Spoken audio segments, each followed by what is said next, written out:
Hello and welcome back to the Dune Minute Podcast, your place to dive deep minute by minute into the cinematic adaptation of Frank Herbert's world of Dune. As always, I am one of your hosts, Zach. And I'm John. And we are back on a Friday. Congratulations, John. We made it. Made it through the week. I hope everyone out there is having a great Friday or whatever day of the week this is. We've made it to a Friday and we've got worm sign. We certainly do. We have a big fat worm. This might be one of the rare Dune Minute episodes where we start and end by talking about Shai Hulud's. Outside of our normal Shai Hulud ranking, too. I know. Well, we don't normally start with a Shai Hulud on a Friday episode, but we always end them. So, yeah, it's worms all the way down on this one, John. Well, I guess we're going more across right now because this worm is barreling across the desert toward Paul. Yeah, that's right. Yeah, we left off yesterday with Paul, kind of trying to collect himself and hype himself up. Yep. Stands up across the top of the dune and just under his breath, he's like, okay. Yeah. This read to me or sounded to me like he's realizing how big this worm actually is. He's realizing that urine and feces are processed in the thigh pads. Right. Of his still suit. Yes, those thigh pads are probably getting put to good use right now. Yeah. Certainly. So we get some really low rumbling as the worm is making its approach, and Paul starts to do the trig comes from out of his head and into his body motion because he starts to walk along the ridge to line up his shot. Basically, in my notes I put the worm is going to be barreling for the thumper. Mm-hmm. So that's where the mouth will most likely be centered or close to centered there. Yeah, so Paul needs to be offset from that a little bit. Now, I have to imagine the skill of a sand rider is to be able to gauge at a distance how wide the worm is, which is tough. Yeah, that's a really hard thing to do. Yeah. Because what you need to be able to do is, okay, this worm is, X meters across. But it's kicking up sand that is X plus, sure, however many meters right off to the side from it. Right. And so you have to gauge, all right, how wide is the worm actually versus how wide is the blast radius of the sand as it's, going through the dunes and everything. So. Yep. And your maker hooks are a certain length. So you need to be, there's a lot of math that you have to do in your head to be able to pick your spot appropriately. Yep. And that's what Paul's doing right now. In my notes, I said, you need to at least be half the distance away to either side that the worm is wide. Yep. So if the worm's, 20 meters wide and it's going to be aiming at that thumper, you need to be at least 10 meters away from the thumper. Probably closer to 15. Yeah, at least. Yeah. So, and that's what he's doing. He's gauging the direction and, the angle that the worm's coming at him at and all these kinds of things. So this is what his training has done, or has helped him with. He's gauging for a little bit and then worm sign disappears. Yeah, yeah. I don't know if you noticed this on your listen, but when it disappears and it fully goes back under the sand, we get that same shifting sands very quickly, rattlesnake kind of sound. Yeah. Yep. And then the worm sign erupts again, much closer. And Paul, in turn, has to readjust and find a new place and everything, as the worm is now barreling towards Paul. Yep. Cinematography-wise, we're going cut to cut to cut to cut to cut right here. We're going from Paul to, deploying his maker hooks to Stilgar standing up, back to the worm, back to Chani, back to Paul, back to the worm, and back to Paul's eyes squinting as he's focusing on all of this. It's like a classic spaghetti western style cut back and forth. Kind of. Yeah. It's that action movie, the train is coming, the hero's getting ready to jump kind of sequence and everything. And right. Stilgar and Chani are both just like, what the fuck? Yeah. So we get a lot of that. And, whenever we have the cuts to the worm, we have that same, rocket ship jet engine sound that we talked about with David a couple weeks ago and everything. I specifically said but it is much louder this time. it is. And I specifically called out it sounds like a World War II fighter plane going past. Yeah, the worm reaches the base of the dune that Paul's standing on. And it immediately takes like a 45-degree angle up and starts barreling directly at him. And we get to see the maw of Well, not Shia. only do we get to see the maw, we get to hear the Yeah. out of its mouth or whatever. Yeah. The subtitles call it the roar. Sure. But yeah, and like the ground is shaking under Paul. Like you see him for a second kind of like lose his balance. Rightfully so. Yeah. I imagine this worm weighs many tons. And as it hits the dune, it's going to shake the fucking earth. Yeah. What the worm is doing right now is not cresting the dune per se. It is cutting a path through it. Yeah. So it's not going up to the top and then back down the other side. No, it is going It's just barreling right through that motherfucker. yeah, like it's nothing. Yeah. Like a hot worm through sand.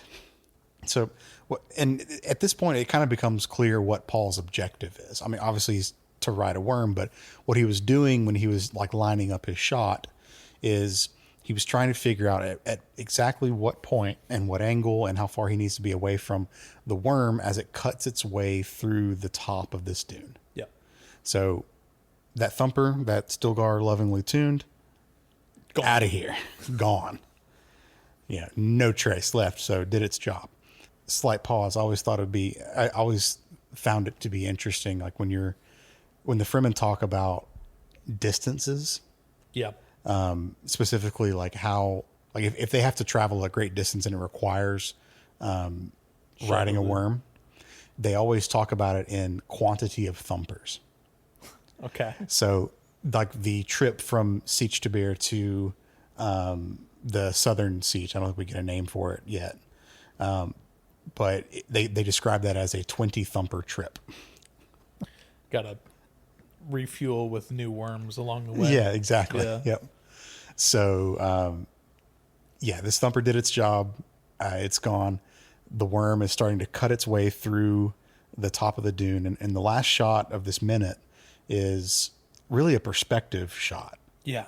It makes you realize just how tiny Paul is because he is nothing compared to the giant, not even just the worm, but just the giant cutout that we see in this dune. Yeah. We get like a profile shot of Paul standing on top of the ridge where he's been running. And then we can see on the other side of the screen just the massive recession in that ridge that is caused by the worm passing through it. And then last couple seconds of the minute is Paul starting his Tom Cruise run towards running with purpose. Yeah. But he's running towards the worm. Yeah. Well, you're not going to ride the worm by just standing there watching it go by. That's true. What a good life lesson, you know? You'll never ride the worm if you just stand to the side. So, Paul's objective was to judge where the worm was going to hit the dune, be a relatively safe distance away from that, and then as it is passing through the top, start to fucking run, haul ass, send it. Yeah, towards it. And that's all we get right now. Yeah. So we get no worm riding. No worms, indeed. No worm riding this week, but we do get all of the ingredients for worm riding to happen this week. Talk about blue balls of a bat. We got it again this week, man. Yep. However, since we're speaking of Shai Hulud, I still would probably give this week at least 6.5 Shai Hulud. If anything, the tension that's being built up for next week, Sure, in all those episodes, and being able to see this grandfather worm's worm sign off in the distance, and the terror that's felt by the Fedaykin as they watch this boy try to ride this grandfather worm as his first worm riding experience. It sets us up for a beautiful week with a ton to talk about as well. Yeah, this is a pivotal moment in the story. I think I like this week less than you. Okay. It definitely could have been condensed down a little bit with some of the like waiting sequences and everything. But it does build that tension. It does. Yeah, no, it makes for a good action scene. There's no doubt about that. I don't like it because of the things they left out. That's fair. The conversations between, or, starting at the beginning where Paul is having his like struggle with his dream and nightmares, so much more beautifully written in the book. Yeah. Where we get to see him struggling with time, basically. I love that. It's not relevant to the movie story right now. I understand that. He also just doesn't put a lot of stock in Paul's prescience to begin with. Yeah, there's not the constant jumping. Yeah. I don't know. Just that is such an important part of Paul's character that I was really, I'll say it's just sad to see it not be in the movie. Yeah. I'm hoping, and we've not really talked a lot about this, but like what are our hopes for part 3? I'm hoping that Paul's prescience and Paul's memory, I hope that it plays a bigger part in part 3. And I think we were set up to be that way. I'm getting ahead of myself and I'm getting away from the content in the minute, but I think we've set ourselves up for it being a bigger part. But just right now, there's so many opportunities to show that. And this is a big one. And we so far have not gotten a lot. Yeah. I don't know. I guess we'll have to do when this season is over, we could do a wish list for Messiah. Oh, that would be fun. Yeah. Yeah. Cool. Well, yeah, I was going to put it at a 5. This is a pretty middling week to me. It's still so cool to it's see good. It's and everything. Yeah, no, I'm not discounting that. I don't disagree with you though. It sounds like you do. I'm kidding. No, but so 5 for me is kind of a middling week, only for what we didn't get. That's fair. We could have gotten so much more Alia trash talk. Well, yeah, I mean that comes with the not time skip. Yeah. That this movie has. I know we'll talk about it more as it becomes more and more egregious near the later parts of this movie.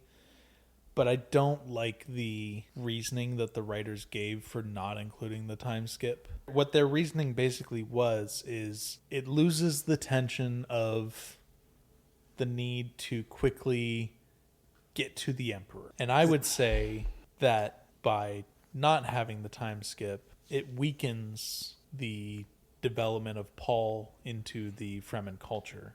Yeah, it weakens him as a character. And it weakens his motivations as well, because with the death of Leto II the First, while Paul doesn't necessarily like lose his shit, he does lose a child because of the actions of the Harkonnens. Yeah.